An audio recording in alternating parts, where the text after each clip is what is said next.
Assalamualaikum warahmatullahi wabarakatuh.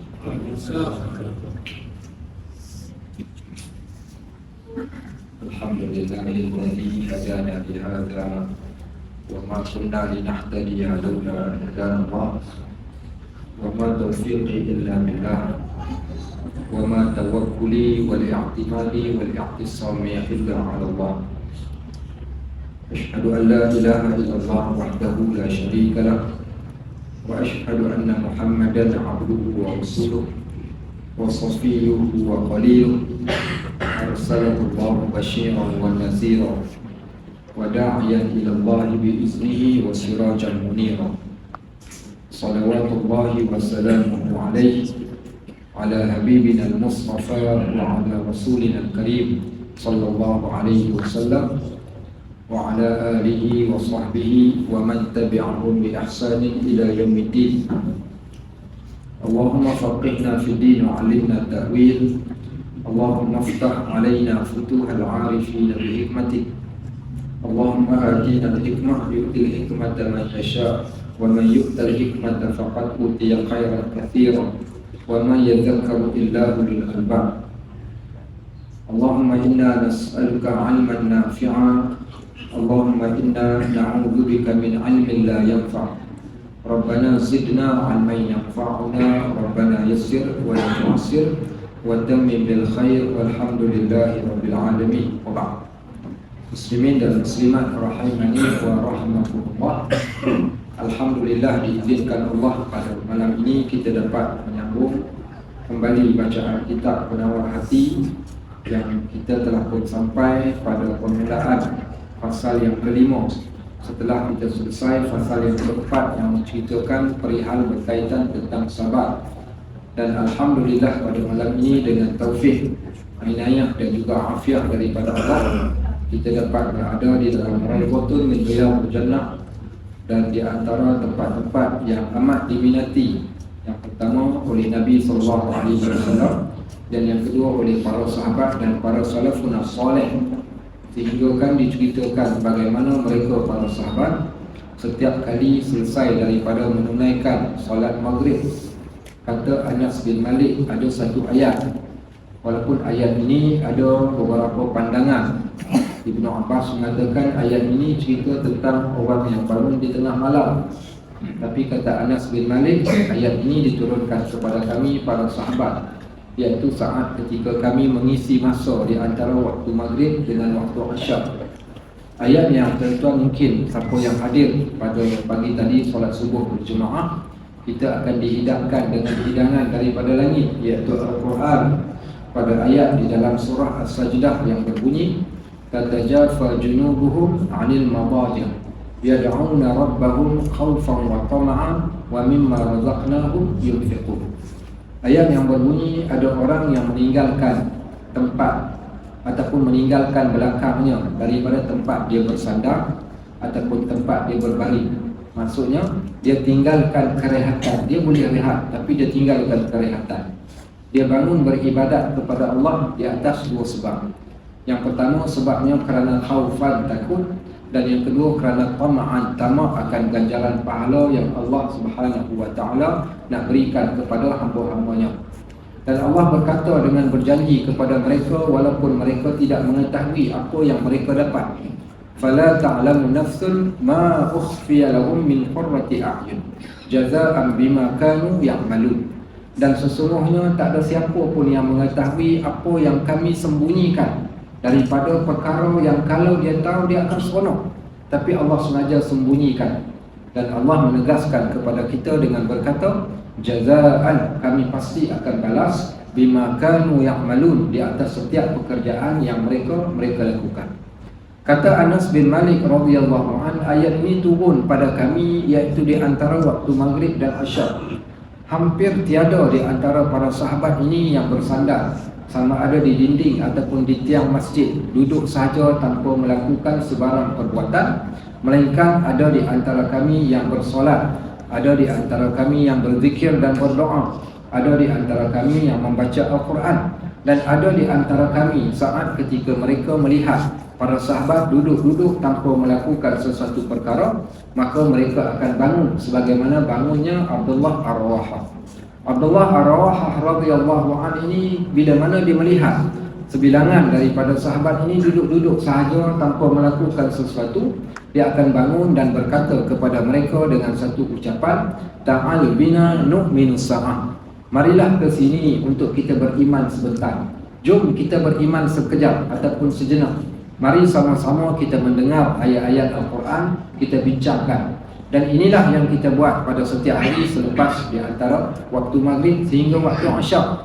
Ada orang yang belajar tasawuf dengan tasawufnya, yang belajar fiqh dengan fiqhnya, yang belajar tafsir dengan tafsirnya. Bahkan hampir-hampir keseluruhan daripada masjid dan juga surau diisi dengan kuliah-kuliah. Soalnya, adakah kita mengisi saat-saat ini dengan menghadiri majlis-majlis tersebut? Maka di sana, majlis ini pada siapa yang menghadirinya, pasti mereka akan mendapat beberapa perkara yang amat lumayan, yang tiada manusia mampu beri pada mereka melainkan Allah, sebagaimana disebut di sana di dalam satu hadis yang sahih. Majtama'a qaumun min baitin min buyutillah. Takkan berkumpul mana-mana manusia ni di dalam rumah-rumah Allah. Yatluna kitab Allah, dibacakan kepada mereka atau mereka membacakan, iaitu ayat-ayat Al-Quran. Wa yatadarasunahu, dan mereka mempelajari di antara satu sama lain daripada ilmu-ilmu yang datang daripada Al-Quran dan As-Sunnah. Maka apa yang mereka dapat? Mereka akan mendapat 4 perkara. Illa nazalat alaihimus sakinah, melainkan Allah akan berikan kepada mereka yang pertama adalah ketenangan. Wa ghasyiyat alaihimur rahmah, dan mereka akan diberikan rahmat, kasih sayang daripada Allah. Wa haffat alaihimul malaikah, dan para malaikat akan mendoakan kepada mereka.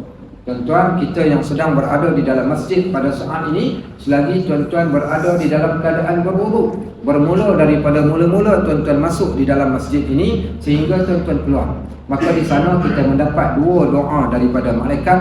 Doa yang pertama, Allahumma ighfir lahum, Allahumma arhamhum. Ya Allah, ampunilah dosa hamba-Mu ini, dan ya Allah, rahmatilah mereka selagi mereka berada di dalam masjid, dan selagi mereka tidak melakukan perkara-perkara yang larang, maka mereka layak untuk mendapat doa tersebut. Dan yang terakhir, wa zakara man 'inda, nescaya Allah akan menyebut nama kita di sisi Allah Subhanahu wa taala.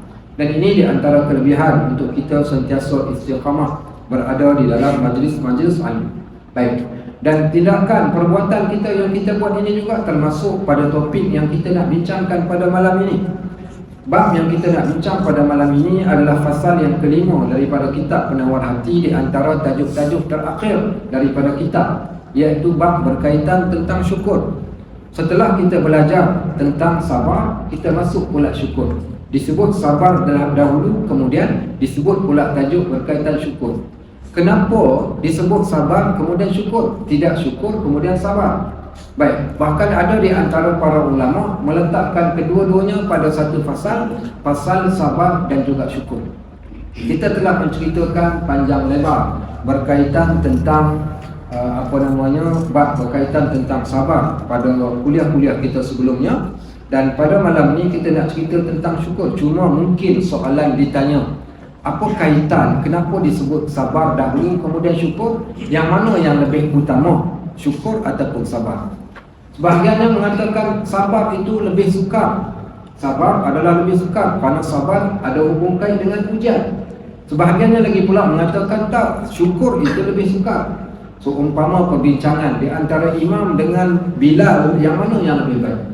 Di antara imam dengan Bilal, mana yang lebih baik? Ada orang mengatakan imam lah, kata dia imam sebab tu ilmu dia lebih mahal daripada Bilal. Tapi fuqaha bincang, fuqaha kata tak, Bilal lebih utama daripada imam. Kenapa? Bilal memanggil orang untuk datang solat, sedangkan imam hanya mengepalai solat sahaja. Maka begitulah perbincangan alim ulama berkaitan tentang topik ini. Cuma di sana suka saya, sebab apa? Bila kita renung dan kita lihat hadis-hadis yang disebutkan oleh Nabi SAW tentang sabar dan syukur ini, setiap orang Allah jadikan lapangannya tidak sama. Setiap orang di antara kita, lapangan kita tak sama, kondisi kita tak sama, situasi kita tak sama. Oleh kerana keadaan kita tak sama, setiap orang ada rezeki dan keadaan dia yang Allah Subhanahu wa taala telah tentukan. Maka ada orang yang diberikan nikmat yang lebih, ada orang diberikan ujian yang lebih. Maka adakah kita mengatakan orang yang diberikan ujian itu lebih baik daripada yang diberi nikmat? Maka kita melihat kepada kondisi kedua-duanya. Sebelum kita nak pergi lebih jauh, perlu kita faham sebenarnya bila kita faham yang ni, kita mengetahui di antara sabar dan syukur itu bagaimana.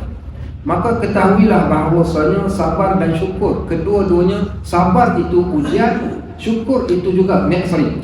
Allah yang memberikan ujian kepada manusia. Ujian itu, kesusahan, kesulitan adalah merupakan ujian, dan kesenangan juga adalah ujian. Kesusahan yang berlaku kepada kita adalah ujian, dan juga kesenangan yang kita dapat juga ujian. Bila dah kesusahan dan kesenangan ini adalah ujian, maka setiap ujian perlu ditempuh. Dan setiap orang Allah jadikan dia tidak sama. Contoh di dalam hadis Nabi SAW. Nabi SAW menyebut kepada kita tentang kesilapan persepsi manusia tentang apa yang mereka dapat. Hari ini kita merasakan orang yang mendapat lebih, dia mendapat kasih sayang Allah lebih, dan Allah lebih memberikan rahmat kepadanya berbanding dengan kita yang mendapat kesusahan. Bahkan kadang-kadang kita mungkin mengungkapkan perkataan yang tidak sepatutnya kita ungkapkan. Contoh, kenapa orang kafir lebih kaya daripada kami orang Islam? Akhirnya dia mengatakan Allah itu tidak adil, wal'iyadzubillah.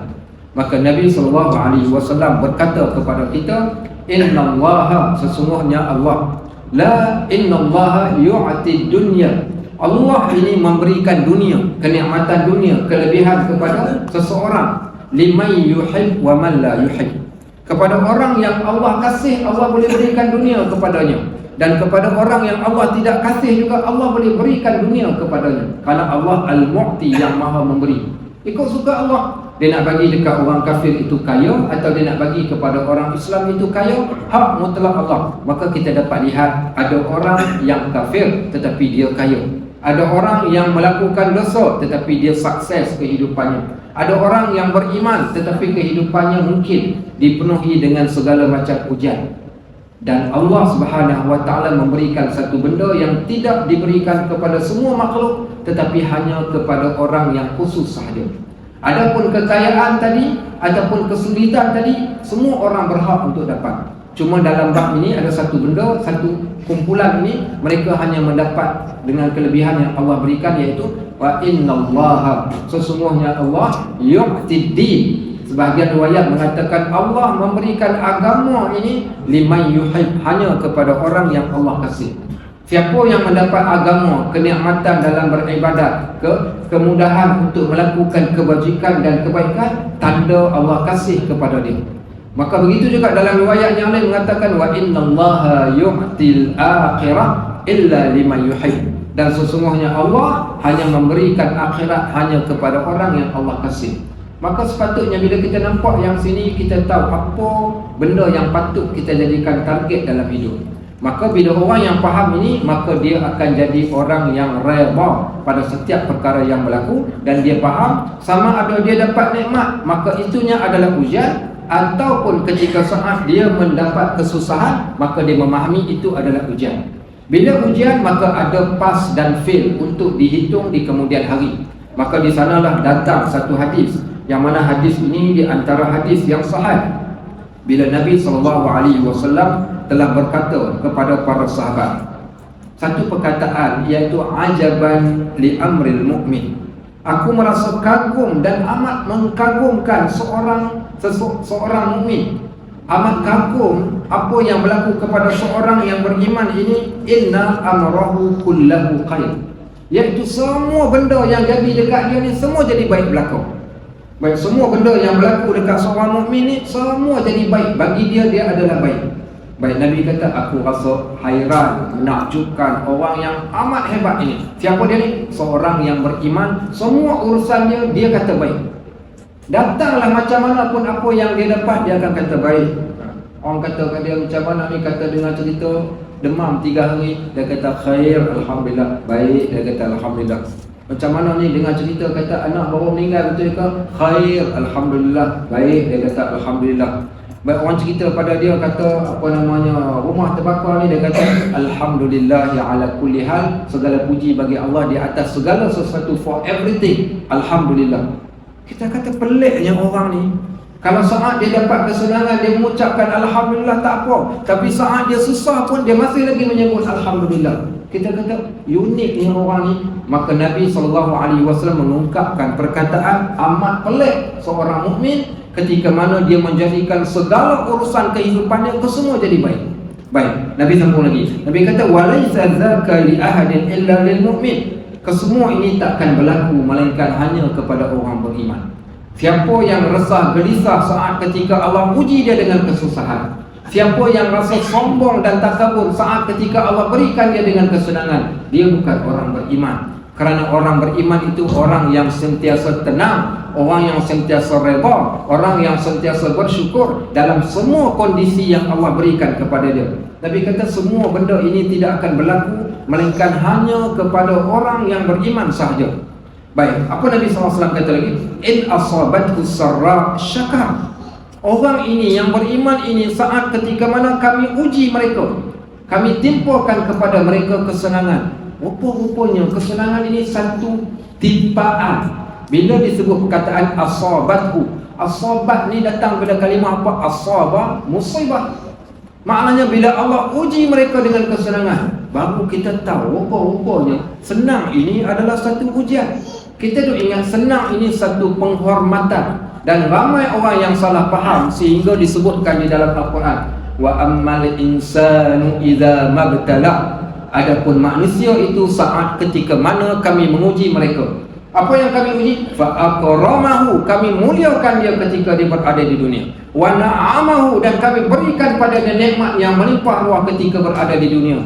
Maka dia telah menyalah anggap kepada Allah dengan berkata, fayaqul rabbi akraman. Tuhanku telah memuliakan aku. Tuhanku telah memuliakan aku. Contoh sebagaimana apa yang terdapat di dalam surah Al-Kahfi. Kisah Ashabul Jannah. Dua orang yang bersahabat. Dua orang yang bersahabat, seorangnya adalah kafir dan seorangnya adalah beriman. Dan Allah jadikan ujian kepada yang beriman dan kafir ini. Yang kafir ini Allah jadikan dia kaya. Adapun yang beriman ini Allah jadikan dia susah dan miskin. Satu hari yang miskin, yang beriman ini menziarahi sahabatnya yang kaya dan Allah rakamkan di dalam Al-Quran. Maka ditunjukkan ke semua harta benda yang dia miliki dalam keadaan bangga dan berkata, ana aktsaru minka malan wa a'azzu nafara. Aku berbanding dengan engkau lebih dimuliakan oleh Allah. Aku lebih banyak anak daripada engkau dan aku lebih banyak harta berbanding dengan engkau. Maka kata sahabatnya yang beriman ini, walaula iz dakhalta jannataka qulta masya Allah. Kalaulah sekiranya engkau ini jadi hamba Allah yang bersyukur, ketika engkau masuk di dalam kebun engkau, di dalam kilang engkau, di dalam perusahaan yang engkau miliki, engkau masuk di dalam kerajaan ataupun kita katakan kekuasaan ataupun kekayaan harta yang engkau miliki, dan engkau berkata semua benda ini dengan izin Allah, tiada kekuatan pun daripada aku, kesemuanya milik Allah, alangkah lebih baik daripada engkau sombong kepadaku. Maka di sini menunjukkan beza di antara orang yang beriman dengan orang yang kafir, dan dapat kita faham rupa-rupanya kenikmatan itu juga satu ujian.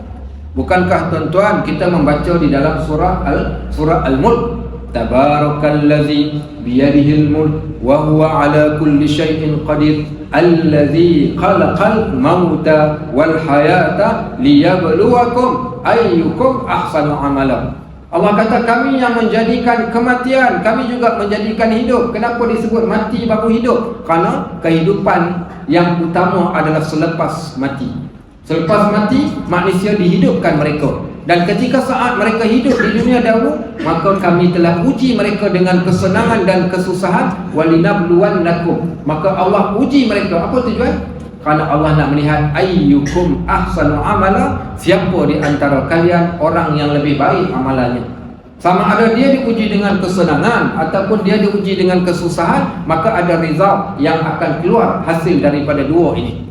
Sama ada dia menjadi orang yang kita katakan paling terbaik amalnya ketika berhadapan dengan dua ujian. Maka kita dapat faham rupa-rupanya kesenangan yang kita duk mengatakan bila dapat senang kita syukur itu, rupanya dia adalah ujian. Maka orang yang beriman, in asabathu sarra syakar. Orang yang beriman ini bila mana saat dia mendapat kesenangan, dia akan jadi orang yang bersyukur. Fakana khairan lah, itulah yang paling terbaik kepada orang yang beriman. Satu contoh, Nabi Allah Sulaiman alaihi salam. Nabi Allah Sulaiman alaihi salam, Allah berikan apa pada dia? Wa atahul mulk. Allah berikan kepada dia kerajaan. Kemudian Allah berikan juga permintaan dia kepada Allah, ulimna mantiqat tayr, ajarkan kepada aku bahasa pertuturan binatang, iaitu burung. Allah jadikan dia dapat berkuasa bercakap, bertutur dengan bahasa burung dan memahami bahasa burung. Allah jadikan dia juga memahami bahasa binatang. Allah jadikan dia juga dapat menguasai daratan dan lautan. Allah jadikan dia dapat menguasai, iaitu di antaranya jin-jin pada waktu tersebut. Akhirnya ketika satu hari dia berjalan untuk pergi ke satu tempat, maka dia terdengar perbualan semut-semut yang bercakap-cakap berkaitan tentang kehebatan yang dimiliki olehnya. Apa kata Nabi Allah Sulaiman alaihi salam? Hadza min fadli rabbi. Kesemua yang aku dapat, segala nikmat ini bukan datang daripada aku, melainkan dianya datang daripada Allah Rabbul Jalil. Ramai orang yang mengambil dan berpegang dengan ayat ini separuh dan melupakan separuh yang lain, sehingga mereka melakarkan ayat ini diletakkan di pintu-pintu pagar rumah mereka. Di Malaysia ni tak rajin sangat tengok, tapi ada satu rumah orang kaya, saya pernah pergi ziarah di apa nama tu, apa dia tu, dekat Bukit Katil sana tu, tempat kosong rumah banglo besar tu, apa nama? Ozana. Apa? Ozana. Okey, dekat dalam Ozana yang bahagian dalam tu, rumah banglo sebiji-sebiji. Ada seorang datuk, ada rumah dia diletakkan di bahagian atas. Hadza min fadli rabbi. Bahagian atas pintu dia. Saya pun tanya dia, apa dia tu datuk? Dia kata, saya pun tak tahu, ada orang hadiah saya pun letak kat atas tu. Yalah, cerita pasal apa ayat tu? Ustaz tanya saya, mana saya tahu, Ustaz lah kena cerita kat saya. Baik, saya kata ayat tu ayat tergantung, tak habis. Ramai orang Arab pun macam tu. Orang Arab juga mereka melakarkan, dia ukir di pintu pagar rumah dia.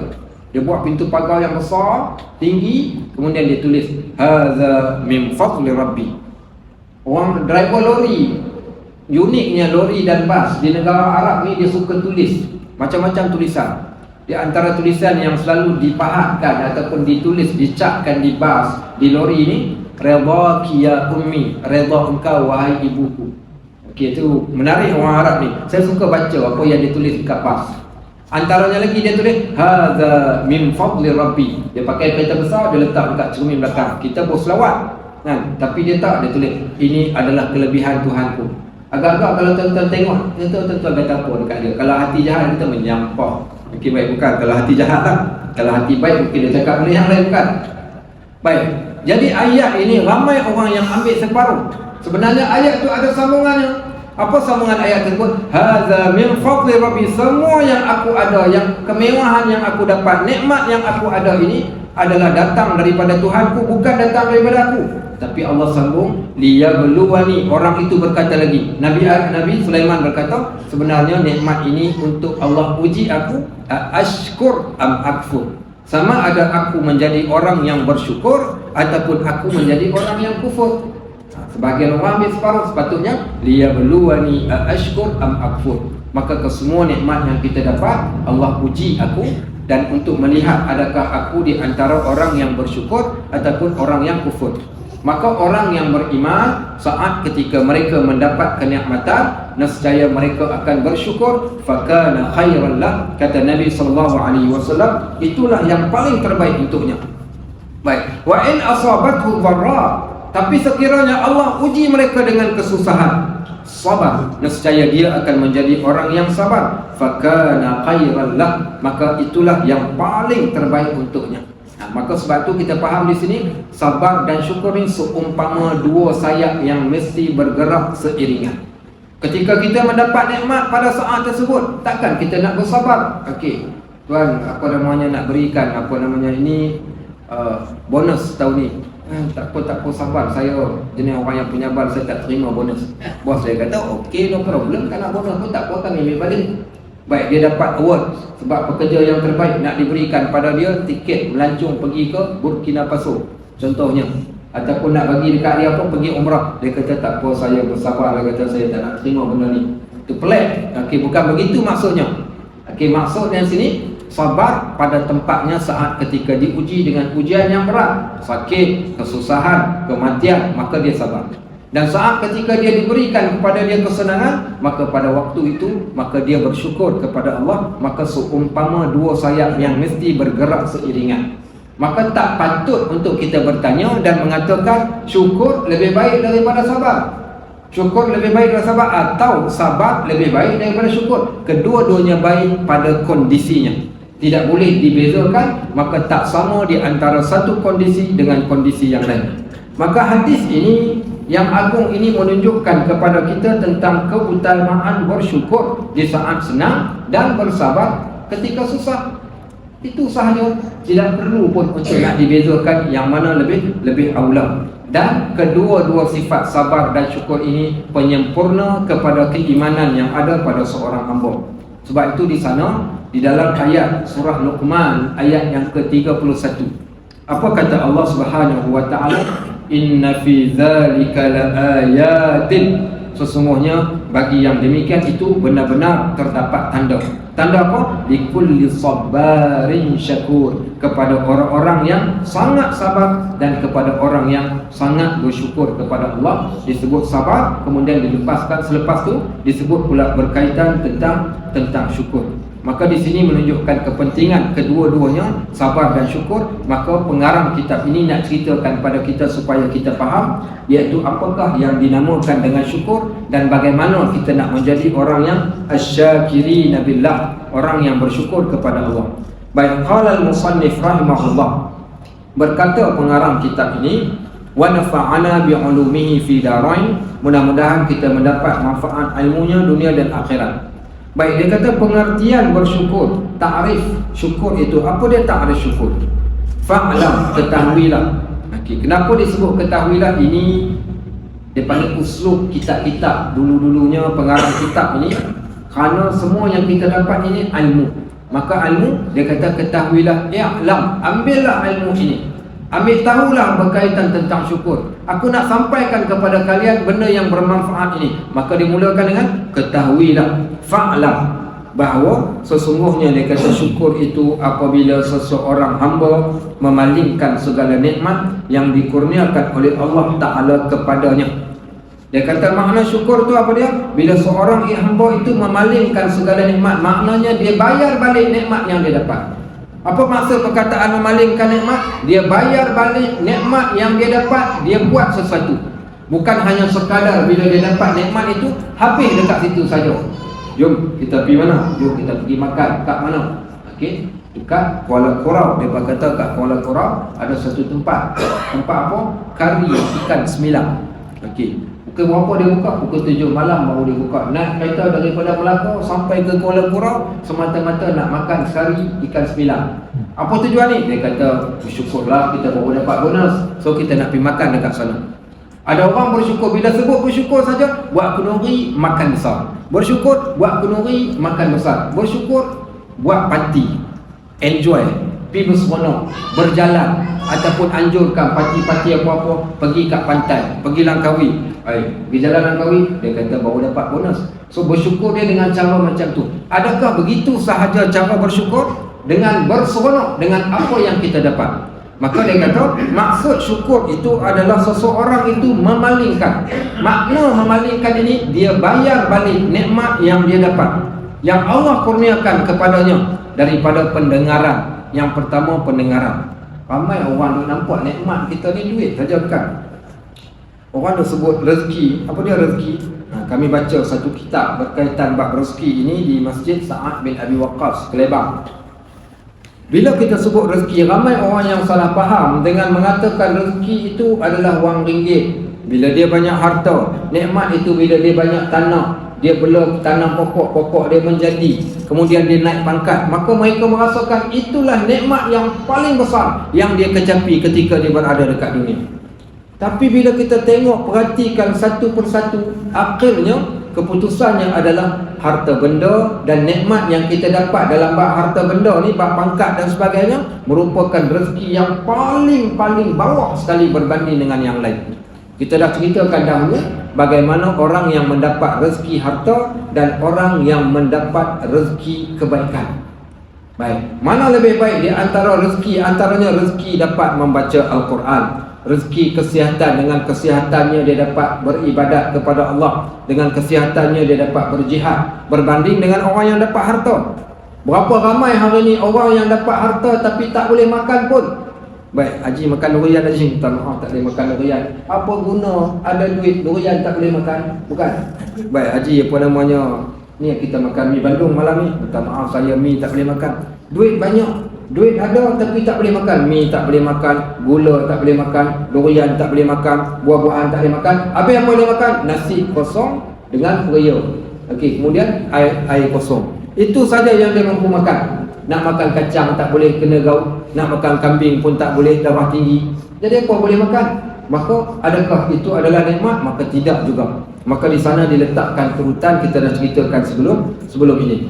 So disebutkan di sini, dia kata seorang ini dia memalingkan, maknanya dia bayar balik nikmat yang Allah kurniakan kepadanya daripada pendengaran. Barulah kita tahu rupa-rupanya nikmat yang kita kadang kalau kita tak nampak benda tadi tu nikmat, kita duk nampak duit.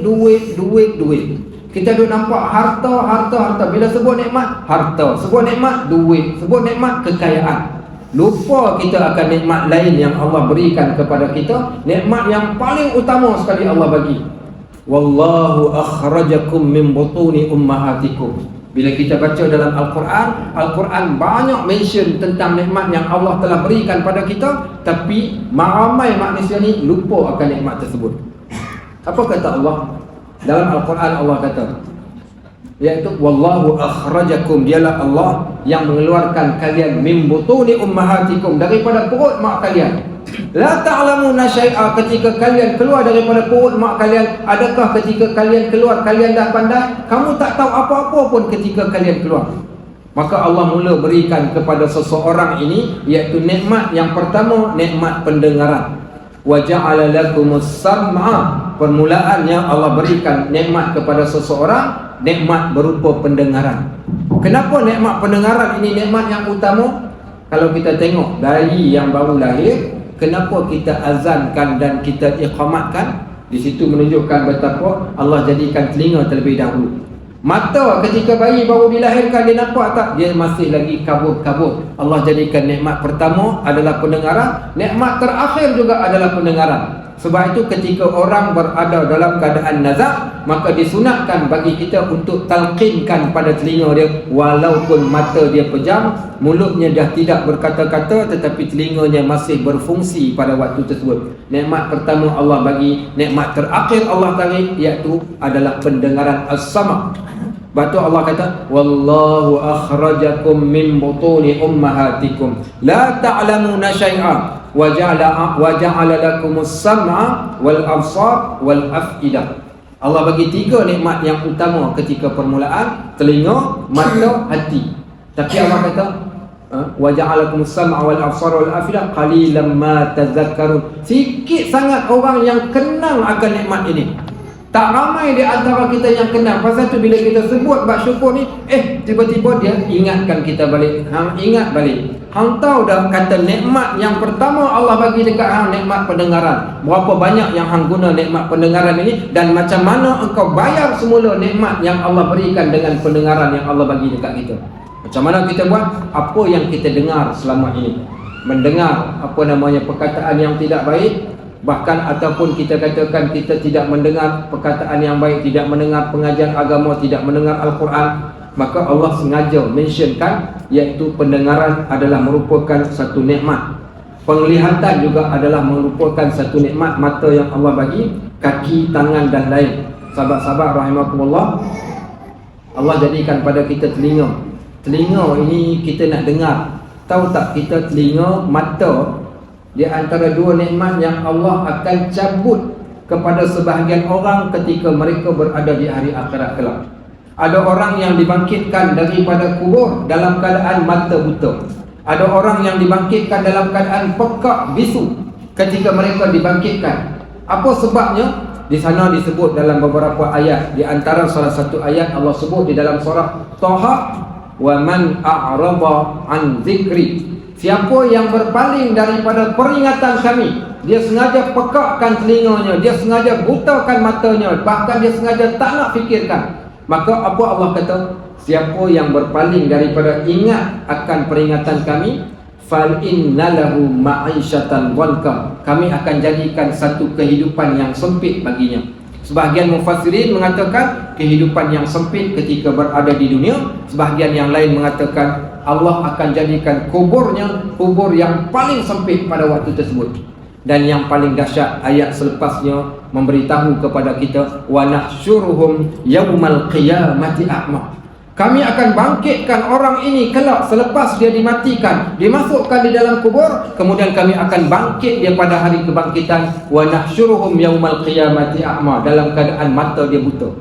Bila mana dia dibangkitkan dalam keadaan mata buta, apa yang dia berkata kepada Allah? Dia berkata, ya Rabb, Tuhan, lima hasyartani a'ma, kenapakah engkau bangkitkan aku dalam keadaan mata buta? Laqad kuntu basira, sedangkan di dunia dahulu aku adalah orang yang mempunyai mata yang celek. Celek di dunia tetapi buta ketika dibangkitkan di hari akhirat. Apa puncanya? Nasullaha fanasiyahum. Mereka ini adalah orang yang lupa Allah ketika di dunia. Lupa Allah dalam arti kata mata yang Allah beri tidak dimanfaatkan pada jalan kebaikan, telinga yang Allah beri tidak dia mendengar perkara yang baik, mulut yang Allah beri tidak dicakapkan perkataan yang baik, maka tidak digunakan selayaknya dan tidak dibayar kembali akan nikmat ini. Maka Allah jadikan mereka sebegitu rupa saat ketika mana mereka dibangkitkan di hari akhirat. Sahabat-sahabat, kita nak dengar telinga kita ni panggilan pertama. Ketika saat kita dipanggil, ada panggilan akan dipanggil nada munadin. Antara panggilan yang kita nak dengar, orang ahli neraka ni mereka tak dipanggil lagi dah. Pegang saja Allah kata, khuzuhu faghullu, tangkap dia, ikat dia, summal jahim sallu, campak dia masuk dalam neraka. Tiada panggilan lagi. Tak layak mereka untuk dipanggil pada waktu tersebut. Baik, tetapi ada pun orang yang beriman, mereka akan dipanggil, ditunjukkan, dihormati mereka seumpama VVIP. Sehingga saat ketika mana mereka berada di hadapan syurga, malaikat akan berkata, tilkumul jannah, wahai orang yang beriman, itulah dia syurga, uristumuha, yang kalian akan dapat geram, akan diwariskan kepada kalian sebentar sahaja lagi. Maka mereka dapat berkata-kata kerana di dunia mereka orang yang sentiasa memuji Allah, orang yang bercakap benda yang baik, maka mulut yang bercakap benda yang baik ini akan menuturkan alhamdulillahillazi hadana lihadza. Segala puji bagi Allah yang telah menunjukkan kepada kami jalan ini.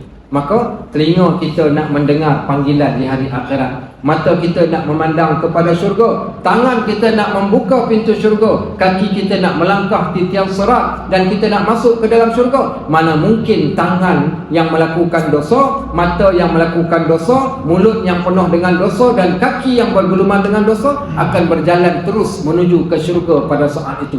Maka Allah jadikan kesemua panca indera kita ini sebagai salah satu benda yang patut dibayar dan perlu dibayar dalam bentuk kesyukuran kita kepada Allah. Baik, jadi dia kata macam mana maksud bersyukur ini? Maka orang yang mendapat nikmat daripada pendengaran, penglihatan, kaki, tangan dan lainnya, iaitu dia patut memalingkannya kepada barang yang dijadikan kerananya. Kena faham kenapa Allah jadikan tangan, kenapa Allah jadikan mata, kenapa Allah jadikan mulut, Allah jadikan kaki. Maka dia kena tugaskan ataupun kerjakan setiap anggota ini kepada apa? Iaitu kepada ketaatan Allah. Yang pertama dia kata, ia memalingkan pendengarannya kepada mendengar Al-Quran. Tanda bersyukur itu bukan buat kenuri sahaja makcik oi. Tanda bersyukur itu bukan hanya sekadar cukup thank you Allah. Geram kadang ada di antara kita saat ketika dia mendapat nikmat, dia pun cakap apa? Thank you Allah. Engkau tak ada orang ajar engkau cara bersyukur. Ada yang mengucapkan terima kasih ya Allah. Baik, ataupun ada yang mengucapkan syukur, ya Allah, orang-orang ini orang yang tidak diajar cara bagaimana mereka nak bersyukur kepada Allah. Cara nak bersyukur kepada Allah, syukur itu ibadat. Ibadat mesti ada tata cara yang tertentu yang mai daripada Nabi SAW. Tak boleh kita nak reka sendiri. Dan tak selayaknya kita mengucapkan kepada Allah sebagaimana kita ucapkan kepada bos kita, kepada sahabat kita, kepada orang tua kita, ataupun kepada makhluk yang lain dengan mengucapkan thank you, ataupun terima kasih, ataupun bersyukur. Maka Allah telah mengajarkan kepada kita. Di antaranya dalam surah Al-Kahfi diceritakan tadi sahabat yang beriman bila dia lihat kawan dia yang kufur ini rasa sombong dengan kekayaan dia. Apa kata dia? Walau la iz daqalta jannataka qulta ma sya Allah la quwwata illa billah. Yang pertama, saat ketika mana tuan-tuan melihat satu penghasilan yang kalian dapat. Contoh, seorang yang bermain dengan saham yang halal, dia melihat dia mendapat iaitu keuntungan daripada sahamnya. Apa yang dia nak ucapkan? Oh, thank you ya Allah, thank you. Okey, baik. I love you Allah. Baik, ini orang yang jahil kalau dia ucap macam tu. Sama juga orang ketika mana dia mendapat keuntungan daripada perniagaan, dia jual pisang, dia jual durian, dia jual lemang, dia jual rambutan, whatever lah apa yang dia jual dalam bisnes, dia dapat untung. Kemudian dia apa cakap apa? Syukur. Oh, dia kata syukur hari ini banyak orang lah. Okey, baik. Ini orang paling jahil. Apa dia dapat? Sekiranya kita mendapat sesuatu keuntungan yang besar, Allah ajarkan kepada kita di dalam Al-Quran. Yang pertama, Allah berkata, la in syakartum la azidannakum. Ingat apa yang kamu dapat, kalau kamu bersyukur kami tambah. Wala in kafartum inna azabi lasyadid. Kalau kufur, kamu kena azab. Macam mana caranya? Kesemua yang kita dapat tu kita menyebut Masya Allah la quwwata illa billah. Masya Allah la quwwata illa billah. Permulaan tu perkataan takjub kita. Ialah tiba-tiba bayangkan tengok seorang yang mendapat keuntungan yang banyak. Apa dia nak kata dalam keadaan takjub? Baik, dia nak bertakbir pada waktu tu. Kita bukan pergi berperang. Takbir, Allahu Akbar. Kenapa? Untung jual durian. Bukan takbir, cik oi. Okey, habis nak ucap apa? Masya Allah la quwwata illa billah. Allah sebut dalam Al-Quran. Masya Allah, semua ini atas kehendak Allah. Sebenarnya perkataan ini sebagai satu cara Allah nak didik jiwa untuk kita letakkan satu persepsi. Semua yang berlaku ini kalau Allah tak bagi dekat kita, adakah kita dapat? Tak. So nak sebut dengan mulut tu, semua benda ini atas izin Allah dan kehendak Allah. La quwwata illa billah. Tiada kekuatan pun melainkan Allah lah yang nak berikan kepada kita. Maka diungkapkan selepas Masya Allah la quwwata illa billah, maka dia apa dia kata? Alhamdulillahillazi bi ni'matihi tatimmus shalihat. Segala puji bagi Allah, di atas segala nikmatnya disempurnakan segala kebaikan kepada aku.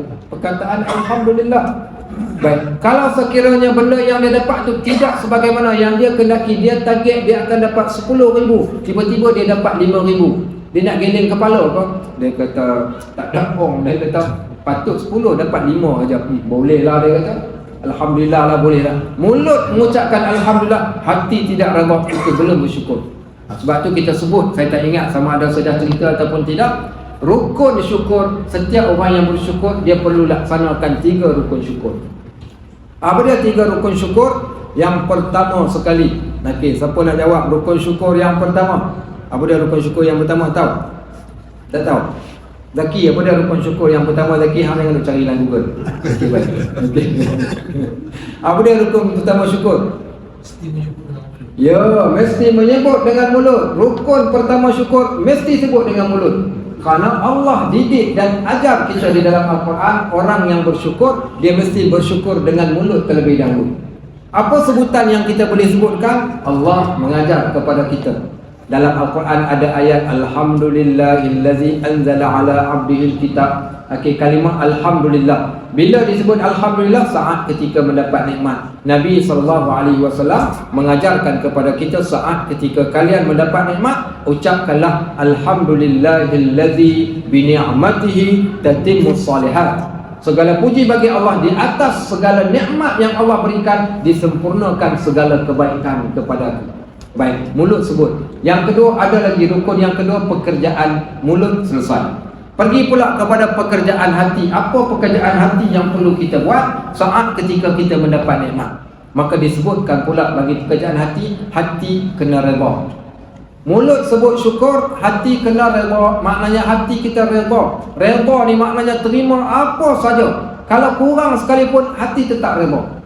Kalau mulut kata alhamdulillah lah, bolehlah hujan-hujan, mulut sebut alhamdulillah, hati tidak redha, itu belum lagi bersyukur. Baik, maka yang kedua, hati mesti redha pada apa yang Allah berikan. Yang ketiga, maka bersyukur dalam bentuk anggota tubuh badannya digantikan dan dibayar tanda kesyukuran dia kepada Allah dengan ketaatan. Dengan ketaatan kepada Allah, sama ada dengan ketaatan ibadatnya ataupun kesyukurannya dalam bentuk infaknya, ataupun pelbagai cara-cara yang boleh kita lakukan dalam bentuk perbuatan kita. So tiga ini kalau dirangkum pada sebutannya, pada hatinya, pada perbuatannya, maka berlakulah syukur ke atas seorang hamba tersebut. Baik, maka di antara salah satu tanda bersyukur adalah orang yang bersyukur dengan nikmat Allah berikan kepada dia pendengaran, maka dia gunakan pendengarannya kepada mendengar Al-Quran. Kata Nabi kita Muhammad SAW, dia bukan sekadar baca Al-Quran, bahkan sebagai salah satu tanda kita menikmati telinga yang Allah bagi. Tuan-tuan tahu tak, kita hari ni yang mungkin boleh dengar, boleh datang ke masjid, kita rasa biasa saja. Kita berikan laluan pada azan terlebih dahulu. Yang lagi kita akan sambung balik sedikit lagi sebelum kita berhenti solat Asyak. Walhamdulillahirabbil alamin. Alhamdulillah wassalatu wassalamu ala Rasulillah wa ala alihi wa sahbihi wa man walah. Kat mana tadi kita sambung? Ya. Apa dia? Syukur dengan perbuatan. Bersyukur dengan perbuatan, macam itulah. Apa dia tadi lepas tu? Waktu kita saya nak berhenti tadi. Tak apa, tak ingat kita sama tadi. Okey, so mendengar Al-Quran, Nabi SAW ni dia ditunjukkan pada kita contoh bagaimana pendengaran kita ni sebagai satu nikmat kita gunakan pada benda-benda yang baik. Salah satunya dengan mendengar Al-Quran.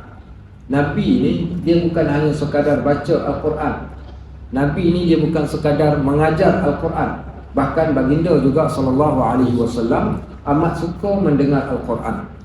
Buktinya pernah satu ketika kami pernah baca hadis yang menceritakan tentang kisah Abu Musa Al-Ash'ari radhiyallahu an. Abu Musa Al-Ash'ari ni dia kadang-kala dia baca Al-Quran selepas daripada waktu Asyak sebelum dia tidur. Ketika dia berada di rumahnya dan dia baca Al-Quran dengan suara yang jahat, iaitu suara yang didengari oleh orang lain kalau siapa yang melalui kawasan tersebut. Nabi SAW bersama dengan Abu Bakar dan juga Umar pada satu malam ni mereka keluar berjalan. Saat ketika mana on the way nak balik, lalu ke rumah Abu Musa Al-Ash'ari, Nabi SAW terdengar Abu Musa Al-Ash'ari sedang membaca Al-Quran. Agak-agak apa yang Nabi SAW buat? Nabi SAW berhenti dan berdiri mendengar bacaan ayat Al-Quran yang dibacakan oleh Abu Musa tadi dalam keadaan Abu Musa tak tahu. Sebab itu di dalam Al-Quran kan tak ada ayat "Iza quri'a 'alaikumul Qur'an fastami'u lahu wa ansitu la'allakum turhamun." Bila dibacakan Al-Quran kepada kalian ataupun saat ketika kalian sedang mendengar Al-Quran, pasang telinga untuk dengar. Berikan tumpuan pada Al-Quran yang dibacakan dan jangan berkata-kata. Apa tujuannya? La'allakum turhamun. Mudah-mudahan kalian akan dirahmati.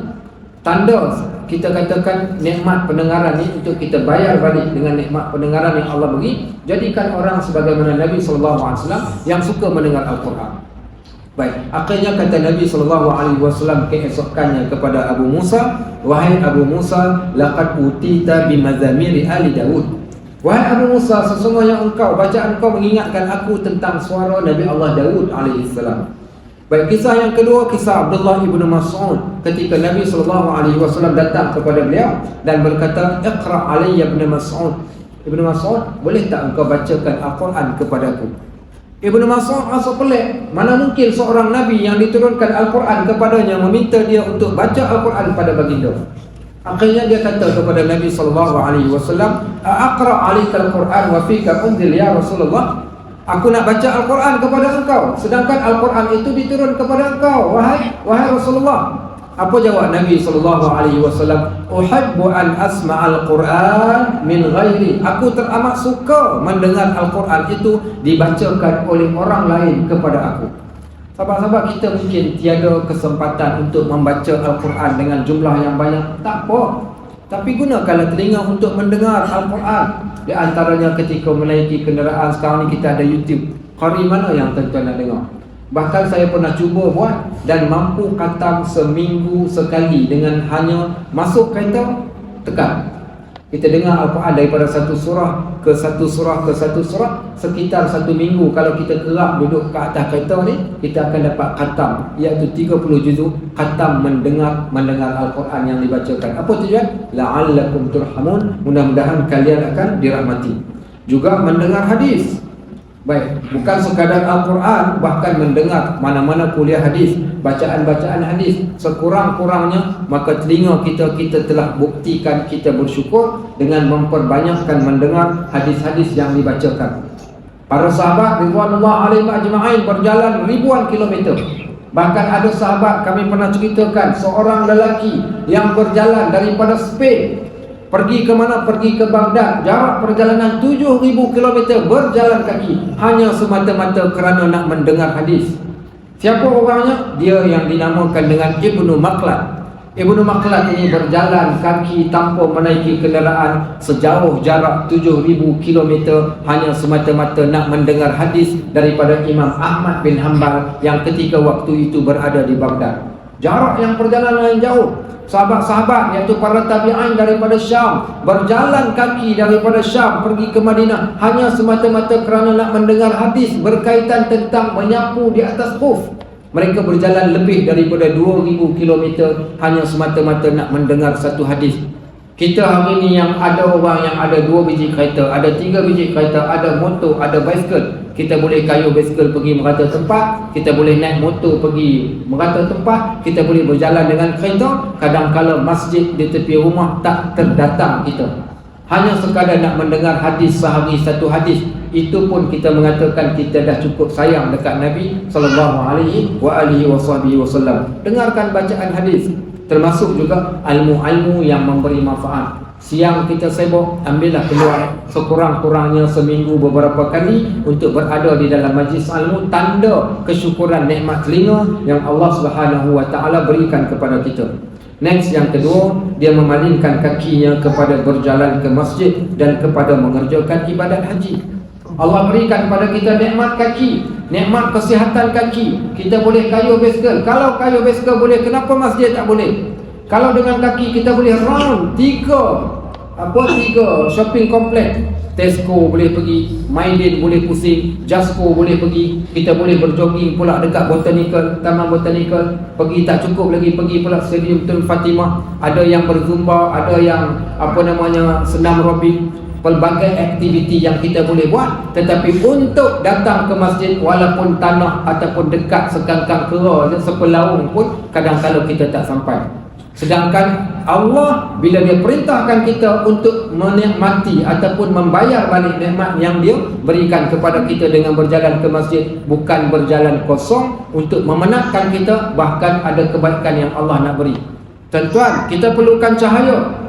Di hari akhirat kita memerlukan cahaya. Di mana kita perlukan cahaya? Tuan-tuan, kita nak meniti titian surat yang jarak perjalanannya 1,500 tahun perjalanan. Tempat yang amat gelap kerana di bawahnya adalah neraka Jahannam. Semua orang akan melalui titian surat dan tiada siapa pun yang boleh melintas di atas titian surat ini melainkan orang yang mempunyai cahaya. Allah sebut di dalam Al-Quran, nuruhum yas'a baina aydihim wa biaymanihim yaqulun. Allah jadikan pada badan mereka itu cahaya yang berada di hadapan dan di sebelah kanan. Mereka berdoa kepada Allah saat mereka melintas dengan berkata, Rabbana, Tuhan kami, atmim lana nurana, sempurnakan bagi kami cahaya. Daripada mana cahaya ini? Cahaya ini didapati bagi para pejalan-pejalan kaki dan pelaku-pelaku kebajikan di dunia. Antaranya tawaran dikaitkan di antara masjid dengan cahaya di akhirat. Contoh, Antaranya adalah hadis, iaitu basyiru al-masya'in, sampaikan kabar gembira kepada para pejalan-pejalan kaki. Sampaikan kabar gembira kepada para pejalan-pejalan kaki fil zulumat, di dalam kegelapan. Orang yang berjalan di dalam kegelapan bila ni? Ketika solat subuh berjemaah, ketika solat isyak berjemaah, di waktu malam ketika mereka berulang alik pergi ke masjid. Apa yang Allah janjikan kepada mereka? Kata Nabi SAW, binurin tamin, dengan satu cahaya yang penuh yaumal qiyamah, di hari akhirat. Tak nakkah kita dengan satu jaminan yang dijamin oleh Nabi? Kalau nakkan cahaya yang penuh di hari akhirat, jadikan kedua belah tapak kaki kita orang yang sentiasa melangkah pergi ke masjid. Sehingga kan Imam Nawawi rahimahullah ketika mana menterjemahkan hadis ini, dia berkata, ada berlaku bid'ah yang pertama di Madinah selepas kewafatan Nabi. Orang mula membawa obor ataupun membawa cahaya ketika pergi ke masjid. Sebelumnya sahabat ni kerana mereka berpegang dengan hadis ni, tak nak mereka bawa cahaya kerana mereka menginginkan cahaya di hari akhirat dengan berjalan kaki pergi ke masjid. Tuan-tuan yang membaca surah Yasin, dalam surah Yasin ada ayat cerita pasal kaki.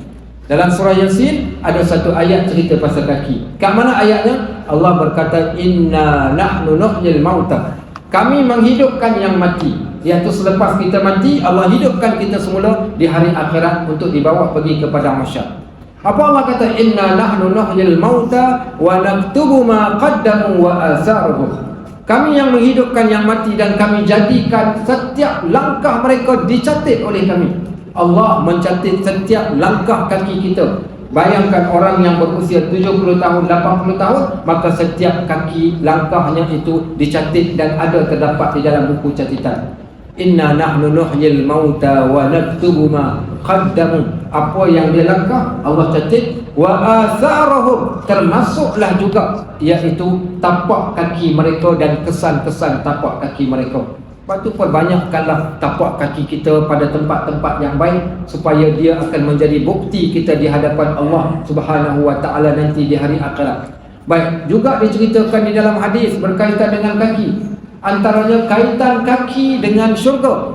Hadis yang sahih, man salaka tariqan yaltamisu fihi ilman. Siapa yang melangkah, dia mencari jalan. Dengan kakilah juga mencari jalan. Siapa yang mencari jalan untuk dapatkan ilmu, sahalallahu lahu tariqan ila jannah. Allah akan mempermudahkan jalan bagi mereka ke syurga. Maka kesemuanya berkaitan dengan kaki. Berjalan ke masjid, berjalan untuk mengerjakan kebaikan, dan setiap benda-benda yang boleh menghasilkan pahala melalui kaki. Dan yang terakhir, yang ketiga, dia memalingkan tangannya kepada memerangi orang kafir kerana meninggikan agama Islam. Baik, tangan digunakan apa? Untuk berjihad.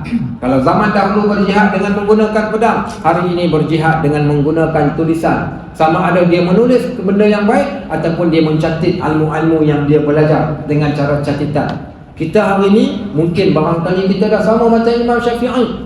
Imam Syafi'i pergi belajar dengan Imam Malik. Apa dia buat? Usia dia waktu tu dalam lingkungan usia 9 tahun, duduk dalam kelas belakang sekali. Dia ambil tangan jari dia masuk dalam mulut dia, ambil air liur, dia tulis kat atas tapak tangan. Imam Malik tanya, kau buat apa wahai budak? Dia kata, menulis. Apa yang kau tulis? Dibacakan kembali walaupun dia tulis pakai air liur. Kita hari ini lebih hebat lagi daripada Imam Syafi'i, tak payah pakai air liur, kita dengar sahaja. Tuan-tuan, sebab tu gunakan nikmat tangan, mencatat, menulis, ataupun kita katakan menunjukkan Al-Quran saat ketika kita baca menggunakan tangan.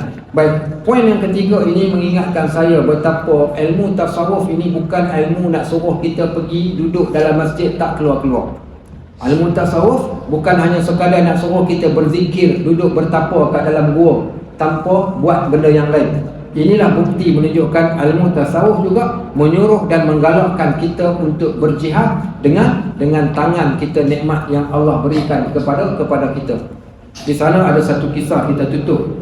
Kisah yang pernah berlaku kepada dua orang tokoh. Dua tokoh yang bernama Abdullah Al-Mubarak dengan Fuzail bin Ayas. Dua orang ni dua tokoh, tapi kedua-duanya dulu menjadi orang yang samsing, orang yang melakukan dosa. Akhirnya mereka berpaling daripada dosa kepada pahala. Dua-dua jadi orang yang baik. Cuma apa yang berlaku kepada Abdullah Al-Mubarak pada Fuzail bin Ayas, dia banyak buat dosa, jadi dia rasa dia nak duduk dalam masjid, tak nak keluar-keluar lagi, menginsafi dosa-dosa dia yang lampau dengan berzikir, bertaubat dan beribadat kepada Allah. Bila sahabatnya mengetahui, Abdullah Al-Mubarak mengetahui akan sahabat dia ni duduk berzikir saja kat dalam masjid, apa dia kata? Ya abidal haramain la alimta annaka fil ibadati tal'abu. Wahai orang yang menjadi hamba kepada dua masjid, kau tahu tak ibadat engkau main-main? Engkau duduk dalam masjid, kemudian engkau menangis mengenangkan dosa engkau, sedangkan kami mengalirkan darah dan peluh kami berjihad di jalan Allah.